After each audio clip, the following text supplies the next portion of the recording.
센티폴리아 이 꽃받침 보면은 이렇게 뭐 솜털 같은 게 보이시죠? 이게 이런 센티폴리아로 육종한 장미들은 이렇게 솜털 같은 게 나오는데 이걸 모스 타입이라고 합니다. 그래서 이 모스 타입은 이게 방금 보여드렸던 센티폴리아라든지 아니면 그 전에 보여드렸던 다마스케나 타입의 장미를 가지고 육종을 하다 보면 생기는 타입인데 이 꽃받침에 이게 가시가 아니라 털 같은 거라 그래요. 이 털에는 수지 성분을 지니고 만지면 향기가 난다고 합니다. 그래서 부모에 따라 개화 특징이 달라지는데 이 센티폴리아는 1년에 한 번 개화하거든요. 그래서 이 센티폴리아를 가지고 육종한 모스는 1년에 한 번 개화하고 그 어텀 다마스크를 가지고 육종한 장미들은 조금 더 많이 개화한다고 해요. 그래서 근데 하지만 이 타입을 가지고 또 새로운 분류를 만들지 못했고요. 어, 새로운 분류를 만들지 못했지만 미니어처 타입과 합쳐가지고 미니어처 모스라는 또 조그만 소그룹을 만들긴 했습니다. 그리고 이것은 좀 올드 타입의 그룹 A 중 좀 소규모 그룹이긴 한데 스코틀랜드의 뜻을 가진 스콧이라고 해요. 그래서 스코틀랜드 타입인데 아까 이 핀피넬리폴리아라는 종을 교잡해서 나온 교잡종과 아니면 선발하는데 이제 선발의 특징은 가시가 많고 느리게 자라는 타입 관목이라고 합니다. 그래서 뭐 꽃색은 좀 다양하고요. 줄무늬가 있는 종도 있다고 하는데 줄무늬 이렇게 들어가는 것 같아요. 아까 그 베시 칼라랑 조금 다르게 좀 줄무늬가 들어가는 특징이 있다고 합니다. 그리고 그 아까 제가 들장미라고 소개해드렸던 루비 기노살 아무튼 이게 들장미라는 뜻인데 향기가 있는 들장미라고 해요. 그래서 이, 이 종의 교잡종이라든지 이 종의 산발된 개체들을 가지고 이 그룹으로 분류했다고 합니다.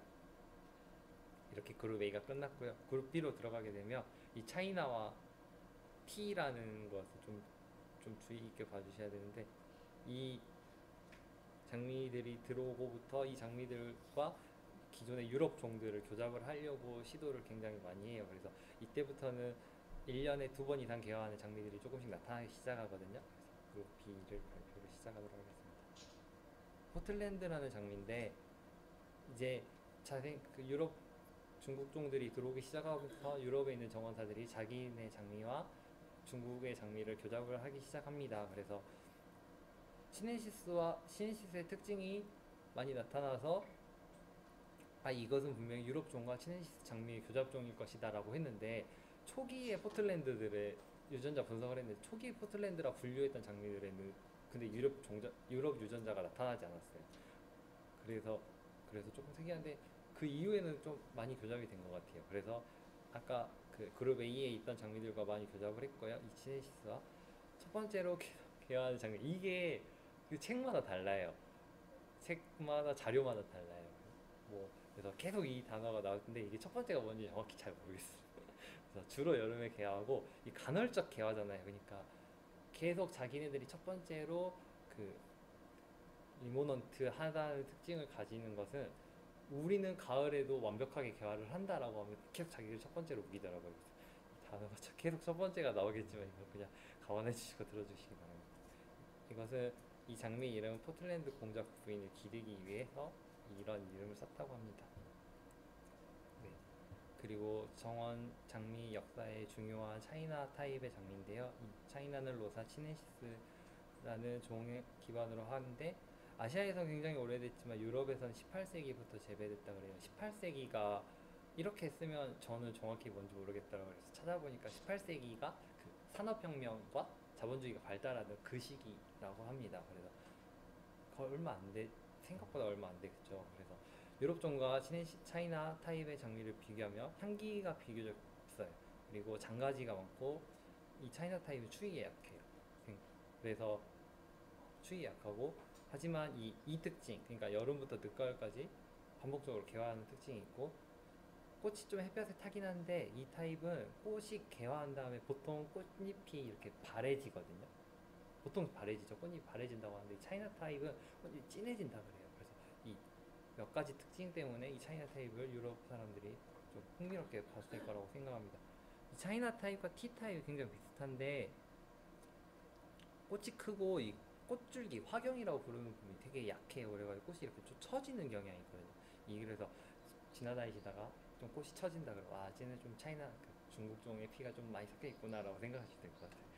그래서 이 T라고 부르는 것과 차이나라고 부르는 거 되게 비슷한데 T는 반복적으로 개화하고 홍차향이 난다 그래서 T라고 해요. 근데 전체가 다 홍차향이 난다고 나지는 않는다고 합니다.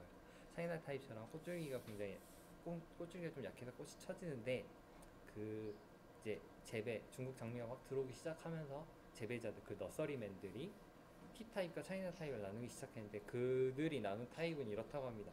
꽃 모형은 하이센트 그러니까 아까 설명해 드렸죠. 그리고 개화할 때 활짝 벌어지는 게 아니라 겉꽃잎부터 한 장씩 벌어진다고 해요. 나선형으로 펼쳐진다는 게 좀 그런 소리고요. 꽃잎 가장자리가 말리고 꽃잎 끝이 뾰족해서 이런 식으로 가장자리가 말려가지고 꽃잎 끝이 뾰족해서 제가 좀 비슷한 걸 찾아보려고 했는데 여기에 이게 좀 T타입에 가깝거든요. 꽃잎이 끝이 말려가지고 뾰족하게 되는. 근데 전형적인 T타입은 또 아닌 것 같아요. 이 시기에 들어갔던 T타입. 왜냐면 아마 이 하이브리드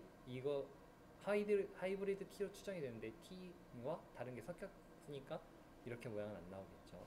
그래서 T타입은 이런 식으로 사진에 보이는 것처럼 이렇게 뾰족한 꽃잎을 가진 T타입이라고 불렀어요. 그리고 이 버본 그러니까 지금 현재는 레위니옹이라고 부르는 지역을 예전에는 보본이라고 불렀었는데 보본 지역은 섬인데 마다가스카르에 있는 섬인데 이 섬에서는 그러니까 예전에는 그러니까 햇지를 생울탈이라고 번역을 했는데 국어사전을 검색해보니까 요즘은 산울탈이라는 표준어를 쓰더라고요. 생울탈이가 아니라 산울탈이래. 저도 조금 갑자기 영어가 바뀌어가지고 좀 헷갈리는데 산울탈이로 식재하는 그러니까 생울탈이라고 볼 수 있는 식재하는 장미. 네, 그래 이 산 울타리로 식재하는 장미를 아까 보여드렸던 다마스크 장미와 중국 종들을 이렇게 같이 심었었는데 이 심어진 장미에서 자연 교잡종이 된 장미들이 아마 보본 장미일 것이라고 추정을 합니다. 1820년에 프랑스에 도입이 되었고요. 두 장미처럼 조금 그 성격을 반반씩 갖는 특징이 있습니다. 근데 이 좀 독특한 특징이 줄기에 약간 보랏빛을 띈다고 하는데 이게 제가 마땅한 사진을 못 찾아가지고 네, 좀 굉장히 독특한 특징이라고 생각했어요. 보랏빛을 띤 줄기. 네, 이 장미가 있는데 이분에 의해 육종됐다 해요. 근데 이분도 사람 이름이거든요. 어떻게 읽는지 잘 모르겠지만 네, 웃긴 게 이분이 육종을 해서 이분이 친구를 줬거든요.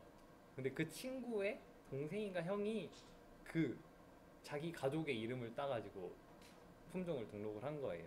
그래가지고 어, 이분이 소개를 했, 이분이 그러니까 소개한 사람이 자기 형이나 동생한테 받은 장미를 해서 이렇게 이름이 붙였다고 합니다.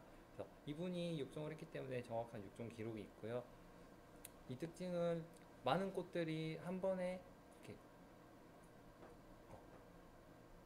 피는 그러니까 분홍색 꽃, 분홍색 아니에요.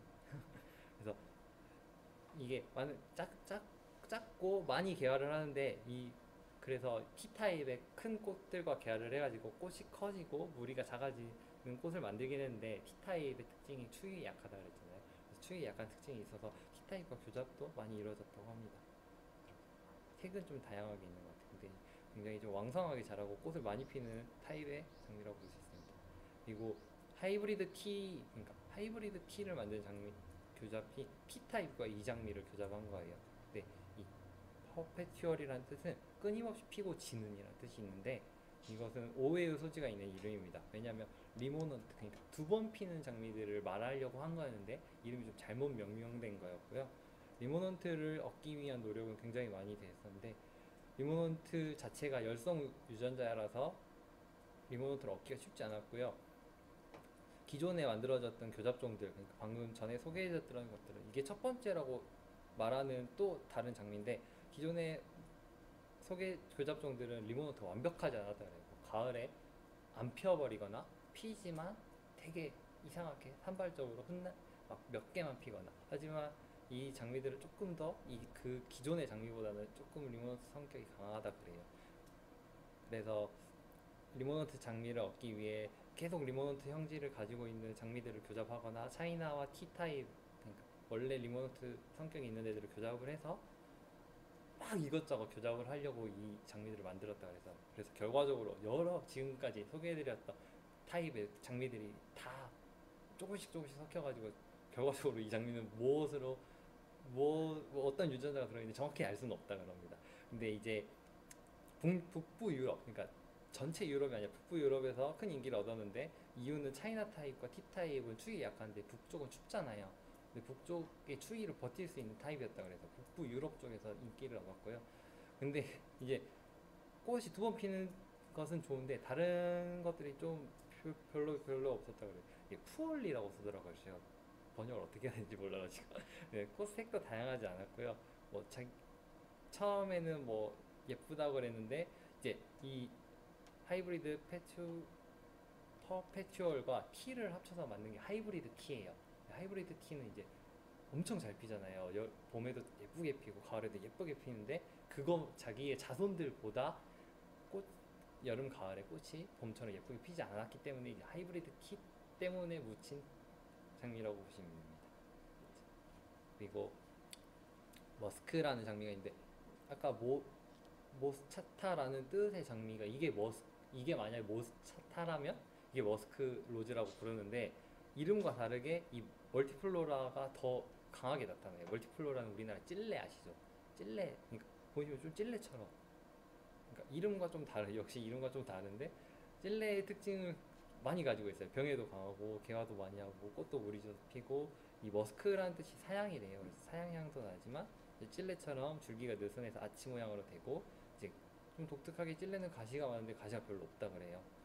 머스크라는 요청이 있습니다. 이렇게 굉장히 꽃이 한 번에 많이 피는 좀 특징을 가지고 있는 것 같아요. 이 전에 보여드린 머스크랑 루고사는 사실 올드 가든 로즈에는 안 들어가지만 관리법이라든지 뭐 기타 특징이 올드 가든 로즈 그 이후에 개발된 것 같아요. 그 라프란스 이후에 개발됐지만 그 올드 가든과 올드 로즈와 비슷해서 그쪽으로 분류하는데 책에 많이 안 나오는 타입인데 이제 위키를 검색해 보니까 하이브리드 루고사라고 나오더라고요. 이게 해당화가 루고사 상명이라고 그랬잖아요. 해당화 기반인데 이 단점을 찾아볼 수 없는 엄청난 우월한 종이었어요. 병에도 강하고 향도 있고 차이나 타입의 향이 아까 부족하다 그랬잖아요. 근데 향도 있고 리모노트한 성격도 가지고 있고 겹꽃도 되면서 플랫 타입도 가지고 주름진 잎들은 좀 교잡을 하면서 많이 사라진다 그래요. 근데 열매도 굉장히 좋거든요. 그래서 우리나라는 이렇게 좋은 루고사를 가지고 우리나라가 유럽 장미가 경쟁력을 갖기 위해서 이 루고사를 많이 이용하는 게 좋을 거라고 자료를 찾으면서 생각을 했었어요. 이거 좀 그러니까 분류 그룹이 작은 소규모 그룹들인데 이 가시가 없고 질병에 약한 이런 그룹이 있고요. 상록성인 장미들을 생포미렌스 장미라고 합니다. 네, 뭐 많이 없는 것 같아요. 그래서 보이시죠? 이 광택이 좀 있는데 네, 상록성인 장미들이 몇 개 있다 그래요. 근데 이제 워낙 별로 없다 보니까 네, 여기까지.